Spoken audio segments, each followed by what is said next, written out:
Khurumjari, contestant number 10, Meitram Max. Please welcome contestant number 10, Mitram Max.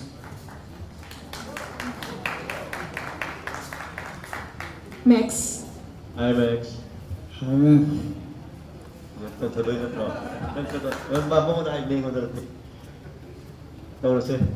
Okay, Max, all the best. Max ki quite the performance ama. Mayam de kudol tambiro. Good luck.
Isai category da nasai di koi na tariba genre sing sidegi thoda dona tongan ba genre amala sa jese sing kai howe da sa dan de hum se ai di Max hai ning ba se nang gi mai ek sa yes sir biku khutik mana ta ba sai ju di ai kai hai roi mai ek se lo na ta ba ngam bo oi se nang i ri ra si su yes sir nang ko si ju bi nom ni ne do asai mi ne ai nang na mai na khali do ko yam 타전이 저희 여기 뮤직 시디가 나는 셈이 YouTube 되게 있는 동 또 뮤직 셈 아도 난 이세 fit option 보내요 그래서 아두나 아두기 또 보통 그 밖에 한데 난 팅킹도 난이 마이에 나는 이제리가 마이에 시다 하이로 와이면도 아한나도 그런 저리 저 하이 야 배마서 올리 누피 로이나 것 순나테 하이 ꯑꯗꯨ ꯃꯅꯪꯅ ꯀꯟꯊꯣꯛꯑꯦ ꯅꯣꯏꯗꯤ ꯌꯥꯎꯗꯅ ꯍꯥꯏ ꯌꯥꯔꯕ ꯅꯠꯇ꯭ꯔꯥ ꯑꯩꯁꯨ ꯃꯇꯧ ꯇꯝꯗꯕꯗꯤ ꯅꯠꯇꯦ ꯑꯗꯨꯝ ꯍꯥꯏ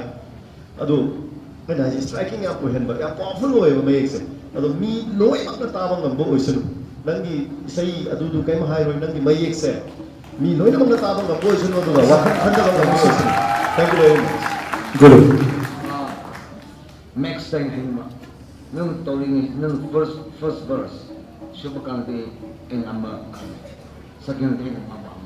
Sidi quality amna yung mang project. Rap ki photo music sidi. Ano to sa mga. Ano na talk. Ay music sidi dahil siya mo siya. Ipanis kung siya mo ng music ba. Oh. Ano na. Ano ki world class ki music na may hapong na ba. Ang speed hapong na ba siya. Kasi ano pa extra. Terima kasih. Ay di musik ki tabo kung dadal po art house siya. Kakali tayo to.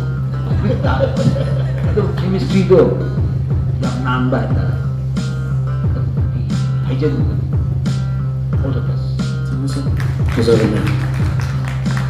matang saya so kudai lok pa do lok so ko Max is si ho ga do ne sai na ai ka ta mo de kan law de ni jang ba kaw ba police ki na da kai ne pa na di thaga si ne na ha asin ta ho dro Lagi hal mama masasak ko.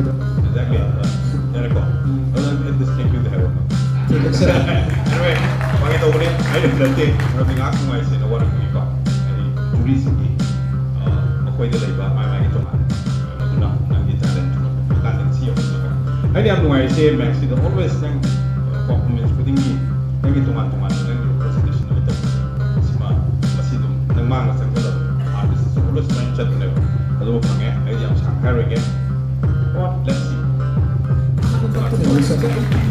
Thank you, Jesus. London to the left, but later the time, we're not going to be the one, but hey, I should go to happiness.